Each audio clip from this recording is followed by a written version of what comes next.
എൻ്റെ കുട്ടിക്കാലത്ത് സാമ്പാറിലെ കഷ്ണങ്ങൾ മാറ്റി വെച്ച് ചാറ് മാത്രം കഴിക്കുമ്പോൾ ഉമ്മ ചോദിക്കുമായിരുന്നു, എന്നാൽ പിന്നെ ചായരിപ്പ് തരട്ടെ, അരിച്ചെടുക്കാലോ എന്ന്. പച്ചക്കറിയോട് അന്ന് വലിയ താല്പര്യമൊന്നും ഉണ്ടായിരുന്നില്ല. ഇന്ന് പച്ചക്കറി ഇല്ലാതെയും സാമ്പാർ ഉണ്ടാക്കാവുന്ന രീതിയായി. എന്നാലും ഇതിനെ പ്രോത്സാഹിപ്പിക്കില്ല കേട്ടോ. പച്ചക്കറിയുടെ ഒരു സൂപ്പ് തന്നെയാണ് സാമ്പാർ.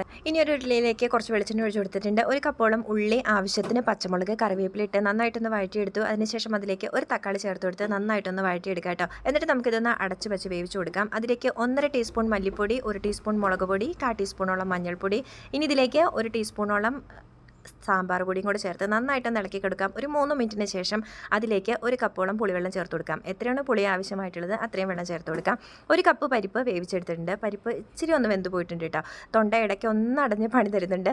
ഇനി ഇതിലേക്ക് ആവശ്യത്തിന് ഉപ്പും കൂടെ ചേർത്ത് കൊടുത്ത് മല്ലിയിലയും കൂടെ ചേർത്ത് നന്നായിട്ടൊന്ന് ഇളക്കി കൊടുക്കാം.